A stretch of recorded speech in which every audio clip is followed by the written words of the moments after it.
I'm grading an entire set of vintage Star Wars action figures. The problem? I'm starting from the beginning. I can't use any of the figures I've collected already. Those stay in that case. I just got my first box back from CAS. So let's see how my first submissions went. Just breathe. So let's go. Welcome back to the journey. On the first episode, I set up my rules and what figures I needed to get graded. And then on the next 2 episodes, I took you through what grading is, the grading scales, and I took you through how to examine figures and send them in. And finally, how to ship them to the graders. Now, on today's episode, I'm coming back full circle and getting some figures back from the grading company. I sent off some good ones and some that are hard to get good grades on. And we're gonna walk through each figure and what you have to look for when considering grading on each of those. Starting with Barada. This figure was released in 1985 in the Power of the Force line of toys. Starting with the figure, you have to make sure this figure is paired with his skiff vibro axe. When choosing one to grade, make sure the staff isn't bent and that there are no scuffs on the raised molded features. Above the obvious paint scuffs that you should look out for, on Barada, you have to make sure that the red color in the pant legs are the same dark red as the crotch. If you see discoloration here, you're going to get marked off and will not get a near mint score. The next one I'm the most nervous about because it's a baggied figure, Anakin Skywalker. Now this figure came carded on the Power of the Force line in 1985, but why is this one in a baggie? At the end of the Return of the Jedi run of toys, you could have gotten this in a mail-away offer if you sent in 5 proof of purchases from other action figures. And since Anakin was the last figure to ever be offered as a mail-away figure, I wanted to get it in a baggie. Can you name the first mail-away action figure from Star Wars? Let me know in the comments and I'll give the answer later in the episode. The main thing to look at when submitting a figure in a mail-away bag is to make sure it's completely sealed. They will reject a figure if the bag is punctured or if the tape isn't sealed to the plastic. It's also good to make sure the printed text is not faded and that the bag itself is not too dirty or cloudy. Next, the Hong Kong Imperial Stormtrooper from 1977. And this one, like figures such as Princess Leia and the Wampa, they're hard to keep white. You can bleach these, but if you're gonna get these figures graded and the grading company finds out that there is peroxide residue on the surface, your figure will get rejected. This figure came with the blue-black Imperial Blaster. You can't manipulate any of these parts from bleaching to paint touch-ups. These have to all be original. Luke Skywalker in Hoth battle gear is also hard to keep white. Plus, he has areas like the scarf and the goggle molds where paint scuffing can happen very easy. Plus, with these Hoth Rebel rifles, they tend to have broken straps. Next, Clay 2 from 1983's Return of the Jedi. This figure is the thicker skirt variant, and when sending in cloth goods accessories, you have to make sure that the threading hasn't come undone and that the edges aren't frayed. This figure comes with the V1 Skiff Vibro Axe. And finally, the R2-D2 with sensor scope. And any R2-D2 you send in for a grade will be difficult. You want to make sure the sticker is not faded and that it's not ripped, not raised anywhere. The plastics have to be nice and white and that the chrome dome isn't cloudy or scuffed. No missing paint and that the head is nice and tight. And I haven't seen these grades yet. You can always go on the site and see what they give you as soon as they grade them, but I like to be surprised. All right, we've got our trusted cooking shears. I use cooking shears when I open things. All right, so let's get to opening this thing. All right, looks like these came in all little bags. These are all the certificates. I can't see those. I can see them, I just don't want to right now. Yeah, they all came in little individual bags. I'm trying to be as careful as possible. That way all this popcorn doesn't fall out. And these are heavy. I got a blister case sent back. 3 bags. I gotta open these things so I can't see what the grade is. So I'm positioning it so you can see it. Do you see the grade first? All right, let's take a look at it. Okay, an 80. All right. I'm not, like I said, I'm trying to get 75s and I'm trying not to get 75s. I'm trying to get all 80s and above. Let's read the scores. So 1980 Kenner Star Wars, Luke Skywalker, Hoth Battle Gear, Country of Origin 2-line, Lucasfilm Limited, Hong Kong. Score is 80. A real score of 80.6. All right, I'm happy with it. There's another figure inside this bag. I'm gonna try to position it so you can see it first. All right, 85. I'm super happy with an 85. Let's read what the description says. 1983, Kenner Star Wars, Clay 2, mixed limbs, thick skirt. So I don't know what that means, mixed limbs. So I got to read up on that because I do not know what that means. Country of origin, 2-line, Lucasfilm Limited, Hong Kong. And the real score was an 87. So this was really close to being a 90, which is not bad. So yeah, I'm really happy with this one. The mixed limbs. I wonder what that is. Let's find out. All right, so I just looked it up and apparently there was 2 versions of Clay 2.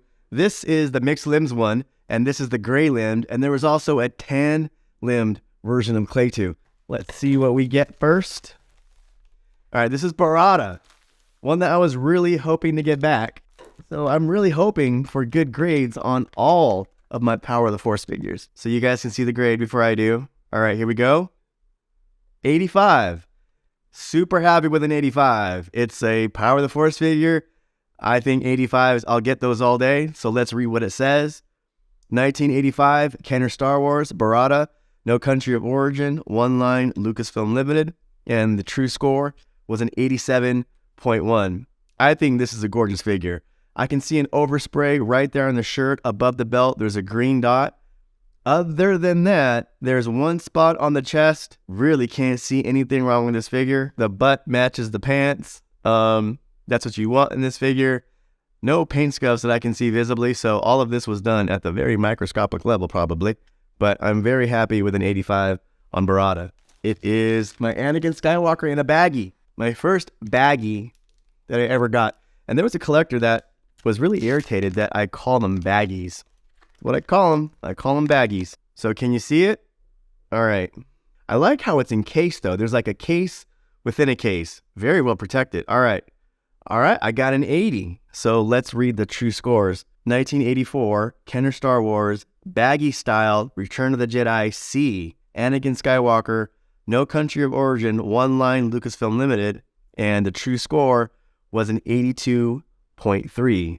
So this is my first baggie that I've ever had, and I wanted to get it graded because obviously it's kind of a special thing to get baggies or to get things that are, this preserved. I think the next time what I can do is try to get a better version of a bag because the bag is wrinkly, the bag is a little bit dirty, so I think I can look for a crispier bag to grade if I ever want to grade these things. And I think with baggies, you're not going to open it anyway. I'd rather preserve it inside an acrylic.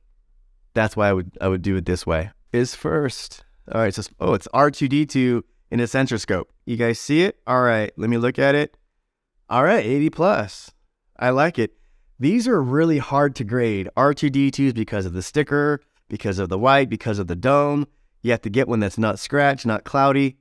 And yeah, so this one, I'll take an 80 all day long. Let's read it. 1981, Kenner Star Wars, R2-D2 with centroscope, country of origin, 1-line, General Mills Fun Group Incorporated, and it's a Hong Kong figure. I would take an 80 plus all day long. Happy to do that. And the very last one.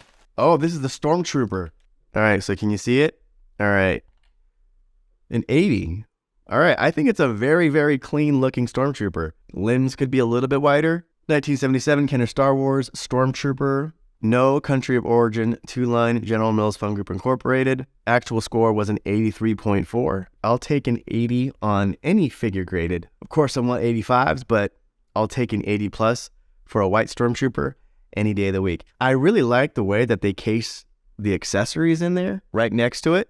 Really like that. So here they are, unboxed and ready to be put on my checklist. So let's cross off these figures from our list. Starting with Barada, that we got graded at an 85. Next, our baggy Anakin Skywalker, graded at an 80. The Imperial Stormtrooper, graded at an 80 plus. Clay 2 thick skirt variant, graded at an 85. Luke Skywalker Hoth Battle Gear, graded at an 80. And finally, R2-D2 with centroscope, graded at an 80 plus. You can get this checklist by visiting my website at thepadawancollector.com. And you can also find blogs, vintage clothing, and accessories you need for your collection. There's a link in my description. Earlier in the episode, I said that Anakin was the last action figure to be offered as a mail-away figure, But what was the first action figure? The answer is Boba Fett. And for 4 proof of purchases, you were promised a rocket-firing action figure. But because of a safety issue that came from the 1978 Battlestar Galactica toys from Mattel, where a young child unfortunately choked on a firing rocket, Kenner decided to never release the rocket-firing Boba, and kids instead got the rocket fixed to his rocket pack. There were 2 mail-aways before Boba. The first was the early bird set, with Leia, Luke, Chewie, and R2. The second mail-away was the Action Collector stand. And here are all the figures that we got back from grading, along with all the items that we have so far. So come back next episode and join me on my grading run. I have 2 more boxes to open, and I hope this episode was useful for you. And please give it a like if it was. And if you want to join me on the entire run, please subscribe. You can also visit my website, where you can get your own copy of my new and updated collecting sheets. You can get the version that best suits you. Some are fully editable, and you can custom fit for any collection line. To support me and help make these videos possible, please become a Patreon member. There's a link in the description, but I thank all my Patreon supporters. You make these videos possible. And as always, my friends, thank you, and I will see you next time. If you're new to the channel, check out the welcome video, or just check out the next episode. And please subscribe if you want to follow the journey. And remember, there is no shame in being a Padawan.